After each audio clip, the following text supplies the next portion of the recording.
I'm going to show you a highly effective patellar tendon exercise and rehab program. Hey everyone, Dr. Jeff Peng here. I'm a sports medicine doctor and I've seen firsthand how effective targeted exercises and stretches can accelerate recovery from patellar tendon problems. Follow this simple rehab program and you'll be taking important steps to reduce pain, improve mobility, and get back to the activities that you love. I've also created a downloadable PDF that you can keep handy on your phone or print it out. Check out the link in the descriptions below. The first thing we're going to do is a quick warm-up to increase blood flow, get our joints moving, and prepare our muscles and tendons for the exercises ahead. We'll start with marching in place. Alternate lifting each knee toward your chest, aiming for about 10 to 15 repetitions per leg.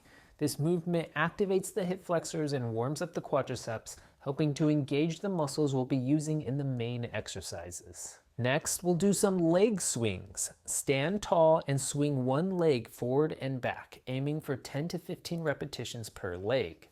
Leg swings help improve mobility and activate the hamstrings and glutes, which will help ensure a full range of motion and better stability during our exercises. Finally, let's do some glute kicks. Stand tall and bring one heel up towards the glutes, doing about 10 to 15 repetitions per leg. Glute kicks activate the hamstrings and warm up the knee joint, making it easier to perform controlled, pain-free movements during the main exercises. Now, if you feel you need a longer warm-up, consider repeating this sequence 1 or 2 more times. Alternatively, you can hop on an exercise bike for 5 to 10 minutes to increase circulation in the legs before moving on. Now we're going to move on to the strengthening part of the rehab program. Begin by performing 2 sets of 8 to 10 repetitions for each exercise. The goal is to gradually load the patellar tendon in a slow, controlled manner. As the tendon adapts, we'll progressively increase the load by adding weights or increasing sets and repetitions. This gradual progression helps remodel the tendon, enhancing its resilience so it can tolerate more stress and improve function over time. The first exercise is a dumbbell squat. Hold a dumbbell in each hand while standing with your feet shoulder width apart. Slowly bend your knees and lower your hips as if you're sitting down into a chair. Aim to get your thighs parallel to the ground, then drive through your legs to stand back up. If this movement causes too much pain, start with a half squat by stopping halfway down, then progress to a full squat as you gain strength.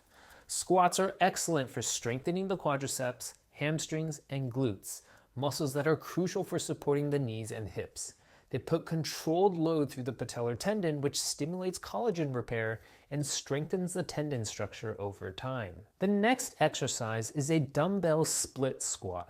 Begin in a staggered stance with one foot forward and the other back, holding a dumbbell in each hand. Slowly lower your back knee toward the ground, keeping your front knee aligned over your ankle. Drive through your front heel to return to standing.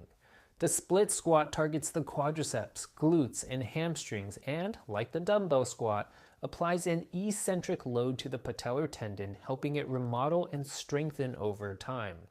Make sure to perform the exercise on the other leg to maintain balance and strength on both sides.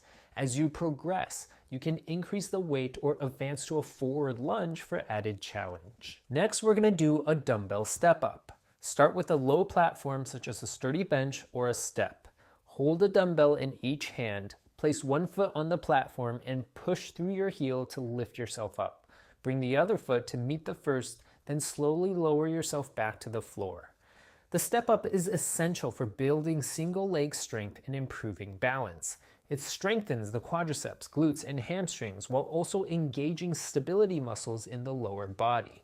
For patellar tendon rehab, the step-up provides a controlled load on the tendon, promoting gradual adaptation and resilience.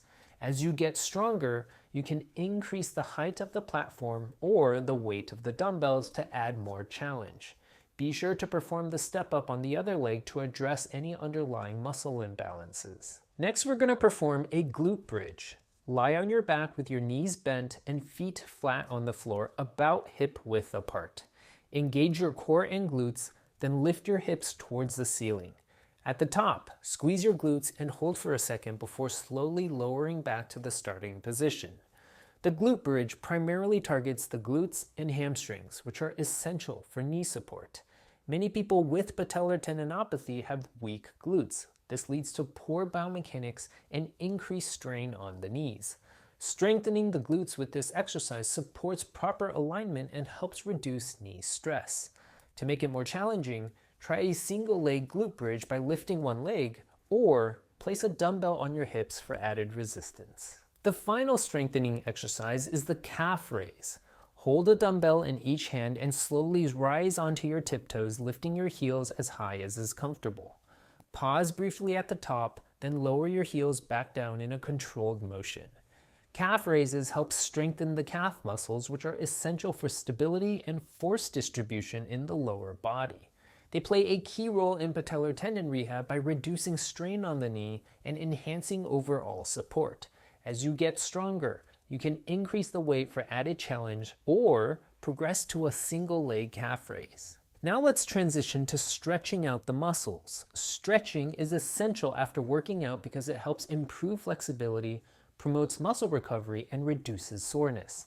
Tight muscles can lead to imbalances and increase the risk of injury. We'll start with a quadriceps stretch, holding for 30 seconds on each side. Begin by standing tall and grabbing one ankle behind you, bringing your heel toward your glutes. Keep your knees close together and gently push your hips forward to deepen the stretch. Hold this position, feeling the stretch along the front of your thigh, then switch to the other side. Many people with patellar tendinopathy have trigger points in the quadricep muscles, specifically in the VMO, rectus femoris, and vastus lateralis. Stretching helps release tension in these areas, improving flexibility and reducing strain on the patellar tendon. Now we're going to do a calf stretch, holding for 30 seconds on each side. Start by standing facing a wall, placing your hands against it for support. Step 1 foot back, keeping your heel on the ground and your back leg straight. Lean forward slightly into the wall, bending your front knee until you feel a stretch in the calf of your back leg. Hold this position, then switch to the other side. This stretch helps release tightness in the calf muscles, which can improve ankle mobility and reduce strain on the knee and patellar tendon. The next stretch is for our hip flexors. Hold for 30 seconds on each side. Start in a lunge position with one knee on the floor and the other foot planted in front of you at a 90-degree angle. Gently push your hips forward, keeping your chest up and core engaged until you feel a stretch in the front of your hip on the side with the knee down. Hold this position, then switch to the other side. Stretching the hip flexors helps improve hip mobility and can reduce excess strain on the knees by promoting better alignment and movement mechanics. The last stretch targets the hamstrings. We'll hold it for 30 seconds on each side. Start by sitting on the floor with one leg extended straight in front of you and the other leg bent. Reach forward toward your toes on the extended leg, keeping your back straight until you feel a gentle stretch along the back of your thigh. Hold this position, then switch to the other side. Stretching the hamstrings helps improve flexibility and reduces tension in the lower body, which can alleviate strain on the knees and support better movement mechanics. Now that's it for the rehab program, but there are a few important points to keep in mind.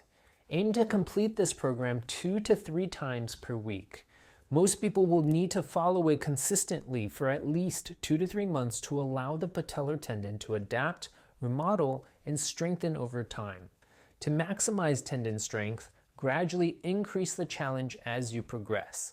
You can add weight every 1 to 2 weeks or increase the sets to 3. This principle of progressive overload is essential for continued improvement in tendon resilience. In addition, a pain level of 3 or 4 out of 10 during exercise is acceptable and safe to work through. However, if the pain exceeds this level, it's a sign to adjust your exercise parameters. Consider reducing the weight, doing one less set, or decreasing the reps. If you experience increased pain the day after exercising, further adjustments may be needed. Mild muscle soreness is normal and shows that the muscles were worked, but worsening pain suggests that the load may be too much for the tendon. If you found this routine helpful, I've created a printable PDF that you can easily download and take with you wherever you go, whether on your phone or to print out. Check the link in the descriptions below. Lastly, if you're having pain in other areas of your body, Check out my playlist for other similar exercise routines to eliminate your pain. Thanks for watching.